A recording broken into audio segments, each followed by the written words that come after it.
আজকে আমার দাদা এবং ভাই বোনেরা, আজকে আমরা কোনো ফানি এবং চ্যালেঞ্জ করছি না। আজকে আমি আপনাদের একটা গল্প বলতে চলেছি। গল্পটা কি জানেন? একটা মাতাল বহুত মদ খেয়েছে, মন্দিরে গেছে, বাউন মন্ত্র পড়ছে পড়ছে তো পড়েই যাচ্ছে, আর এই মাতাল তো বসে আছে বকেই যাচ্ছে। বাউন বলছে, হ্যাঁ চুপ কর না, দেখতে পারিস আমি পুজো করছি। আবার ও চুপ করে গেল, আবার বাউনটা মন্ত্র পড়ছে, ও ভজ ভজ করে বকেই যাচ্ছে। তো বাউনটা বলছে, তুই বাড়ি যা।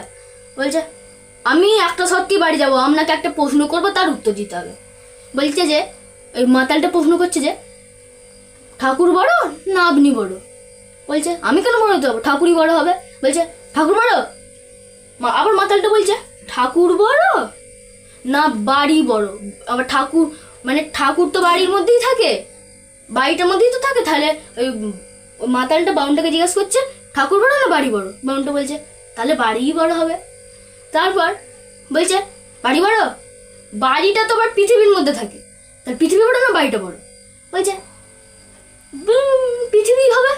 বলছে, হনুমানের আঙুলে তো পৃথিবী থাকে, তাহলে কে বড়, হনুমান বড় না পৃথিবী বড়? বলছে, তাহলে পৃথিবী হবে, মানে হনুমানই হবে। তা বলছে, রাম তো আবার হনুমানের মানে হনুমান তো আবার রামের ভক্ত, তাহলে রাম বড় না হনুমান বড়?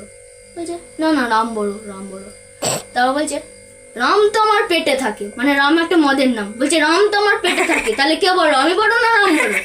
বলছে, তুই বাবা বড়, তুই এখান থেকে আবার যা, ক্ষমা কর ক্ষমা কর।